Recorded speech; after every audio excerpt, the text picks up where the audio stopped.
This is the classic fairy tale story of Rapunzel.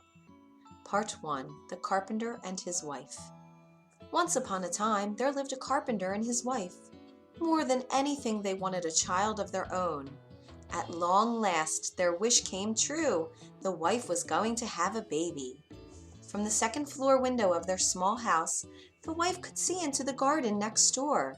Such fine, fresh rows of plants and flowers there were! But no one dared to go over the garden wall to see them up close, for the garden belonged to a witch. One day the wife was looking down at the garden from her window. How fresh-looking were those big green heads of lettuce! "It is just what I need to eat," said the wife to her husband. "You must go and get me some." "But we cannot," said the carpenter.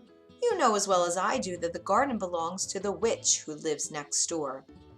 "If I cannot have that lettuce," said the wife, "I will not eat anything at all." What could the carpenter do? Late that night he climbed over the garden wall. With very quiet steps he took one green head of lettuce.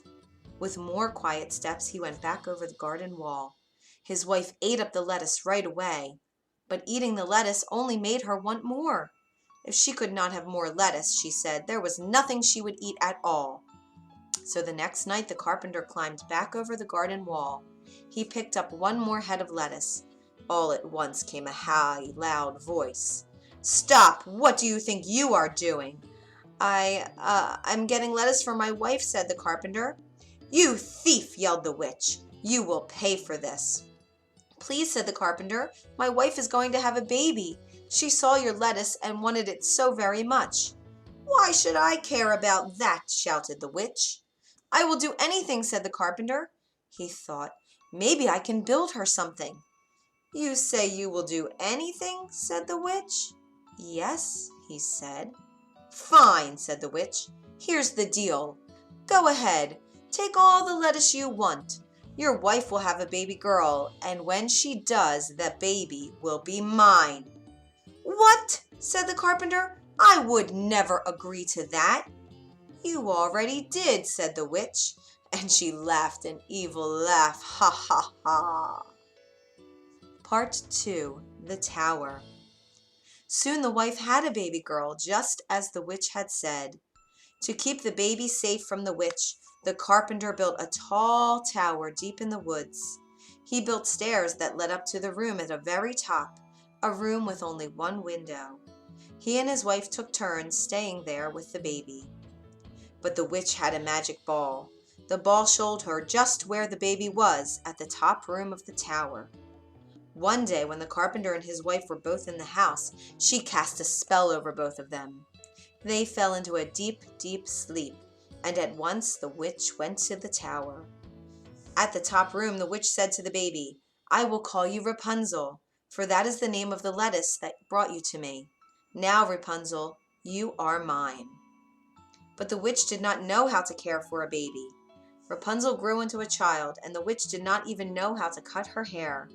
The girl's blonde hair grew longer and longer every day.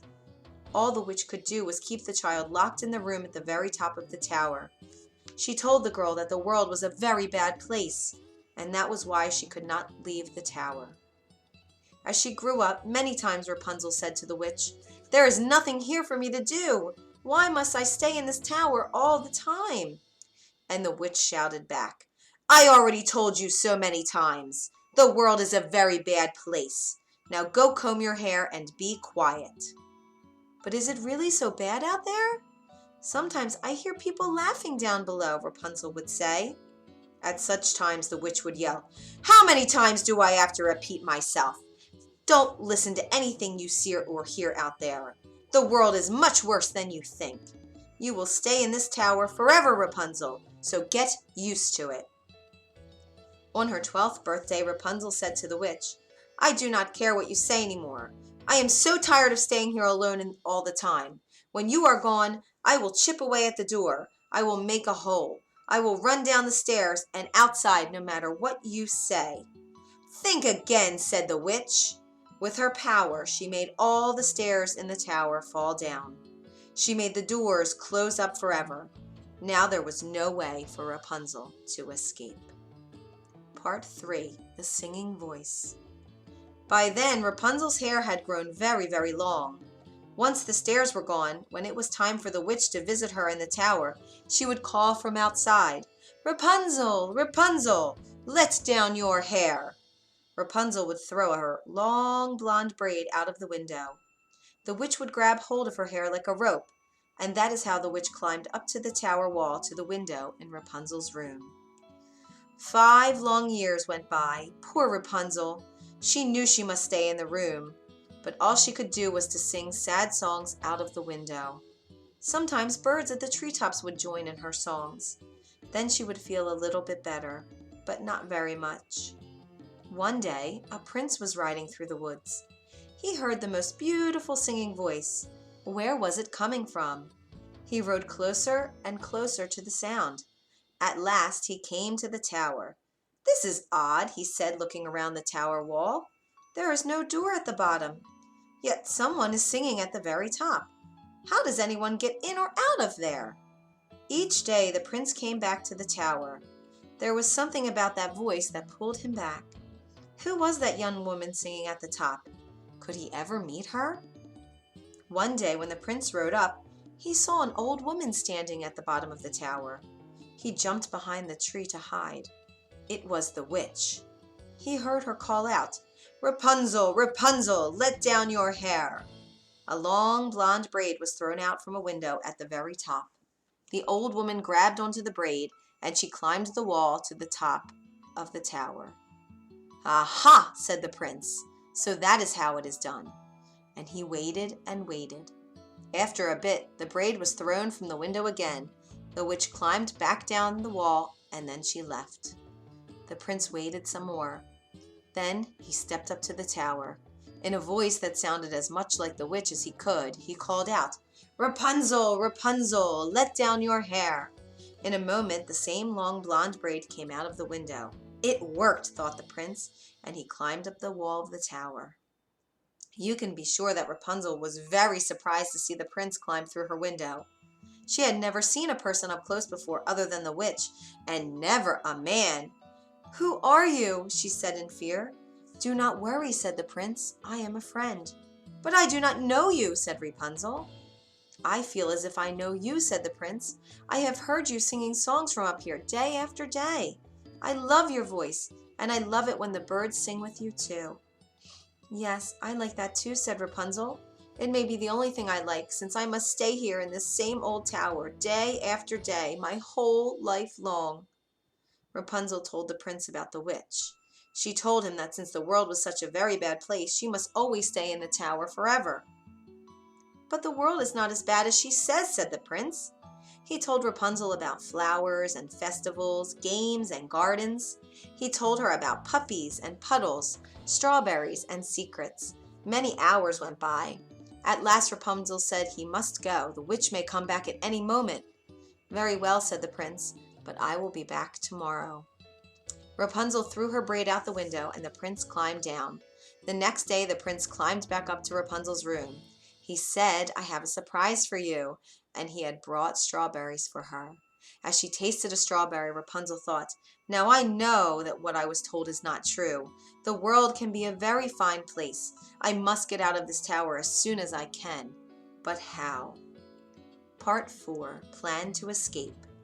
One day the prince said, "If only you could get out of this tower.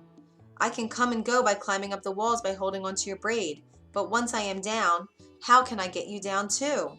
"I know," said Rapunzel. "Bring me a ball of silk each time you come. I can weave the silk into a ladder. Silk folds up so small that the witch won't see it. When the ladder gets long enough to reach the ground, we will both be able to climb out of here." "That's it," said the prince. Then he moved closer to Rapunzel. "We will both be free. When we are out in the world, will you marry me?" "Yes," said Rapunzel, "I will." Every day after that, the prince brought a ball of silk to Rapunzel. Over time, she weaved the silk into a long ladder. On Rapunzel's 18th birthday, the witch spoke to her in a sharp voice. "Before you open your mouth this time," said the witch, "know this. I am sick and tired of hearing you talk about how alone you are in this tower all the time. It isn't going to change, Rapunzel, forever." "Who says I'm alone in this room all the time?" said Rapunzel.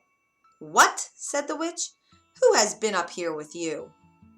No one," said Rapunzel at once in fear. I mean no one but you." The witch did not believe her. She started to look everywhere in the room for something to prove that someone else had been there. Soon she found the ladder. She held it up high in the air. She yelled, "What is the meaning of this?" "My friend the prince brought me the silk," said Rapunzel. "You will never see this prince again," yelled the witch. She took out a knife, snip, snap, and Rapunzel's lovely braid was cut off. Holding the braid in one hand, the witch laughed an evil laugh. Ha! With a stroke of her magic, Rapunzel was cast away to a faraway desert. Then the witch stayed in the tower room. She knew that soon the prince would come back. Part 5, The Last Climb. The witch did not have to wait long. Soon the prince was calling at the bottom of the tower in a voice that was supposed to sound like her own. "Rapunzel, Rapunzel, let down your hair." So that is how he did it, thought the witch. Holding tightly to one end of Rapunzel's braid, she threw the braid out the window. The prince took hold and climbed up. When he got to the window, he was much surprised to see the witch. "Where is Rapunzel?" he called out. "What have you done with her?" "You will never see your Rapunzel again," yelled the witch. The witch pushed the prince so hard that he lost hold of the window. Down, down he fell. The prince landed on some bushes below. That helped with the fall, but the bushes had very sharp thorns. Some of the thorns went into his eyes, and our poor prince was blind. Part 6, The Desert.